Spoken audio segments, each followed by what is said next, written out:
Sanibonani, ni hao, and hey! Hey! It's your girl Busi here, and today I'm joined by Lulu, Baby, Eda, Jason. it's the food. ni hao.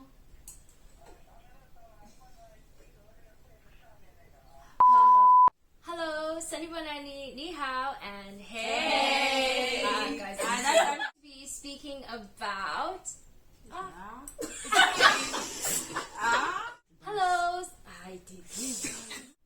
Sengicabange kahle baby ngihamba nawe ngikhetha wena kuphela ngifuna abanye wena kumele ungizalele izingane uthando la ngempela ngeliqhabuka ngawe.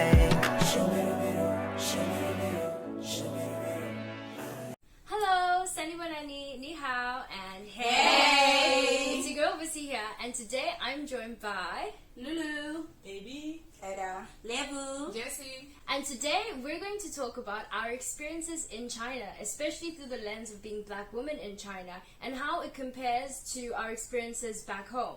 I mean, we all come from different parts of the world. Okay, most of us are from Africa. Jesse, this is you're the other part of the world. Okay, so if you would like to find out about where we're from and how it differs to living in China, then keep watching.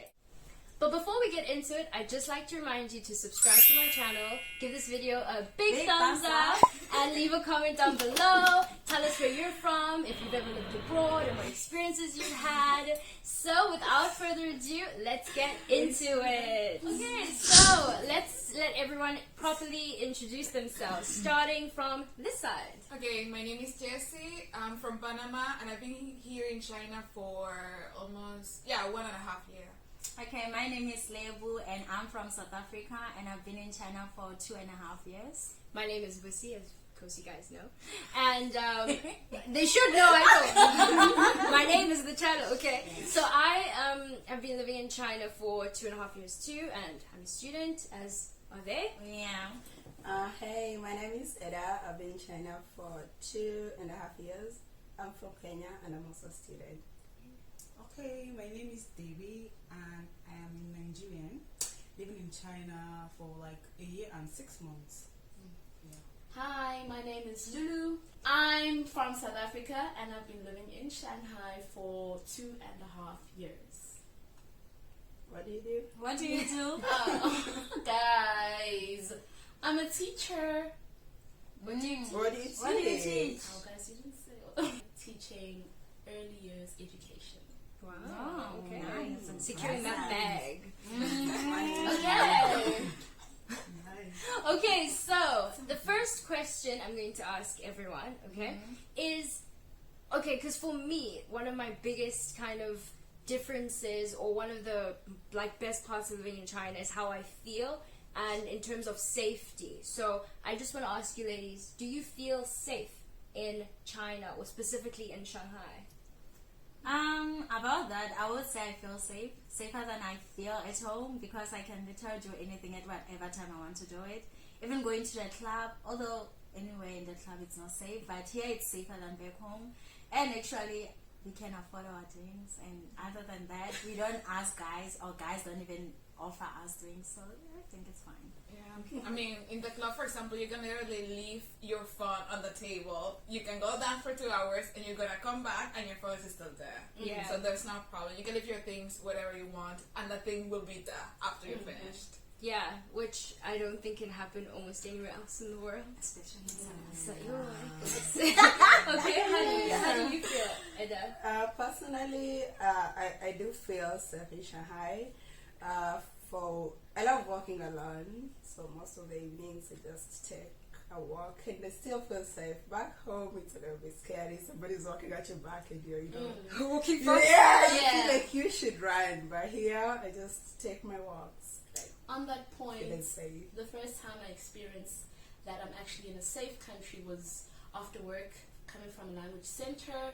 I was walking late at 10 p.m. and this guy was walking way too close for me. And back at home, this would be an SOS emergency. So I got scared and frightened, but then I remembered that I'm in China, so that just helped ease my body, and I was like, okay, I'm safe, I'm fine. He's not mugging me, he's not gonna mug me, it's okay. So yeah, And nothing happened, right? nothing happened. Yeah. He was just too close, but nothing happened. Yeah. And Debbie? Like the same thing. Okay, back then where I used to live, where I lived before moving. So I went out with my friends, and at some point I got tired. I decided to come home by myself, and I walked home. Literally, when I was walking, I was like, wow. Like 3 a.m. in the morning, only me, like nobody. I was just walking. I walked inside the school. Like it felt really, really like how home was meant to be. Yeah. It's like a sense of freedom, Yeah, right? like, and then I was like, with the clothes I was wearing, it was so short. Man, I was like, really? And I love to wear short stuff, so I've never really worn, like, you can't even do that. That's the thing. That's the one thing that I love about being here, because I can literally wear whatever I want to wear, whatever time I want to wear. No one will say anything. I literally find myself judging people, being like, "Oh, that's so short." And like the thing is, I remind myself like this. Listen, this is not. I can't have this mindset, because people can wear whatever they want, and trust me, they do. Here, people wear whatever. And you don't feel like the guy is actually sexualizing you. Maybe it's just the normal thing here. Everybody like you just so back. Also, on that point, I do beg to differ slightly, because we've got specially designed bodies with curves here and there. When I wear a skirt compared to a local Chinese girl, it's a bit exotic, because they're not used to it, and then sometimes they do kind of give you signs and things, and you're like, whoa, don't be creepy. But that's the least they could do, is show you finger signs or lick their lips.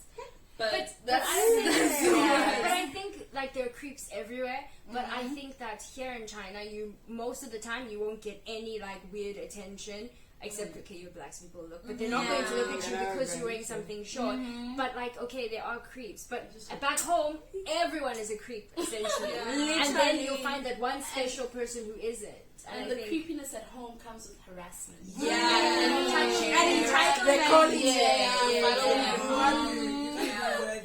It's so bad. One day I was walking Ering, in Durban, and this girl was wearing she was dressed elegantly, but her dress was just too short. And this guy came with an umbrella poking her vagina like but it was like right trying close. to like And everyone else was laughing, but in my mind I was like, that is so stupid. That is so dumb. Like, how that's disgusting. could you? And you could see this girl walking faster and faster, because obviously and no one will do has anything. no one voice. will Yeah. like nothing. Instead of defending them, everyone will be like, why should we? And it's like, it's guys, really, you can't walk in the middle of the city and feel safe in Durban. But here, I can walk in the middle of Shanghai and I know I'm the safest like anywhere else. And if you don't feel safe in China, if somebody does harass you, and it's better if you have evidence. Yes, if you don't have evidence, you have to go to the police station, report the incident. Only the police have access to CCTV. And if you're right, you can sue that person however amount you want. Say, this person infringed on my right and I didn't feel safe, I'm claiming X amount from this person. Yeah, that actually happens. I remember there's a friend of mine who was on a bus, and she got off the bus and forgot her bag in the bus. The bus went on. By the time she realized her bag is missing, it was like 3 hours later, and it's a public bus. So she went to the police station. It had her documents, her laptop, and everything else. So the police just had to trace where, the CCTV, and they just found the bag in the seat where she actually left it. Because of the technology here, man, you can't just do anything. The technology here is so top. But it's also just like sort of different rule of law. Different consequences for certain things, and respect for the law. Like a genuine respect for the law. Because back home, people are just like, we will bribe. We will do everything like back I home, know people who would know have people, left so that I bag. can get away even before, while you're still on the bus, On the someone bus, will the take bag your is bag. down, Okay, so right, thank you for sharing your experiences on safety. Okay, so the next question I want to ask you is, why did you choose to come to China? Cultural experience, a different cultural experience, and the money. Oh my gosh.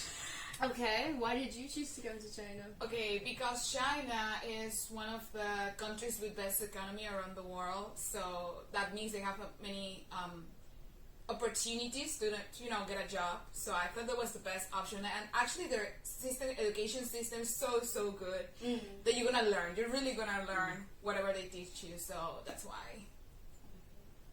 Interesting. Okay. The love of the culture and technology and the exposure, it's a good opportunity to go where some things are way better than where you come from, and you get to pick up on things that you can take back home. Yeah. Debbie? I think I came here by chance. I can't even say because I just came here it was just. I just found myself here. You found yourself here? How did you get a scholarship? Like, how did you... I was having I studied Chinese language in Nigeria, but I was doing it to get a job because as a translator, they would pay you very well. So I was but the thing just came I just came here by chance. Are you on Confucius? Yeah. Okay. Confucius scholarship.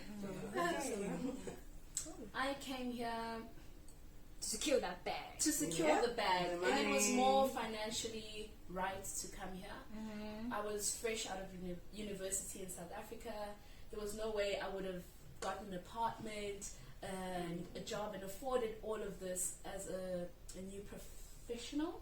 Yeah. So, and the job here in China was paying for everything: accommodation, transport, medical aid, everything was covered. So I thought to myself, okay, if I want to go back to South Africa, let me make money there first and then go back to South Africa. So you're not starting from zero. Yeah.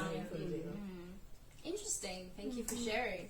Okay. So what brought you here? Oh, okay. Okay. Well, pretty much like a mix of what you guys all said. I decided to come to China over Russia because I thought that the Chinese language was more valuable, because China is the second biggest economy, soon to be the first biggest economy in the world. So why not get ahead of it, right? Especially you can work in almost any industry if you can speak the language, so you can be able to communicate, not just working as a translator. Because people always ask me, oh, do you want to be a translator? I'm like, no. That sounds really boring to me, to just like translate conversations. I want to be a part of those conversations. I want to work in international relations and politics, and China and South Africa have really good relationship, and so I want to ensure that South Africa has a higher stake in the relationship, that it's not such a top-down approach. So yeah, that's why. Okay, so the next question I want to ask is, I know some of you ladies are single, so what is like the dating scene like? Oh yeah. That's what it's like. Guys, No, please.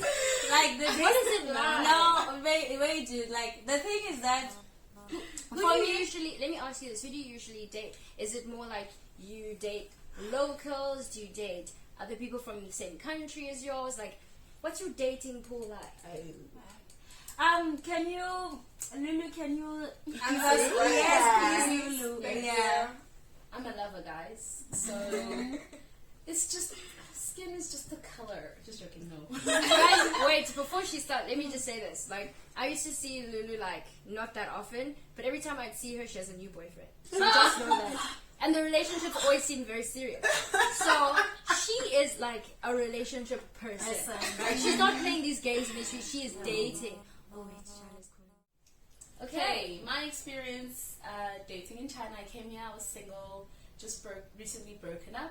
So I was kind of looking and hoping to find somebody, and yes, I did use online dating apps, and they are filled with a lot of local Chinese men and some foreigners. But the thing is, the foreigners are mainly looking for Chinese girls. So if you're a foreign girl, especially a foreign black girl, the chances of dating, like actually finding a serious relationship, in the city, Shanghai specifically, is a bit challenging because people already have an idea of what they want. Yeah. But me personally, I go for character and how I feel around somebody.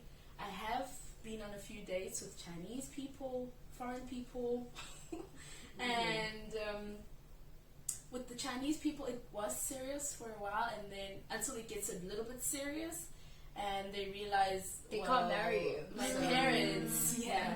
So that's where it kind of ended, and I told myself, no, I'm not going to waste my time. Then eventually I told myself, I'm done. But God brought a wonderful French man in my path, and now I'm in a relationship. Oh. Are you gonna open it? Yes, I am in a relationship. Oh, nice. Yes. The French guy. Who's a French guy? There. Hello.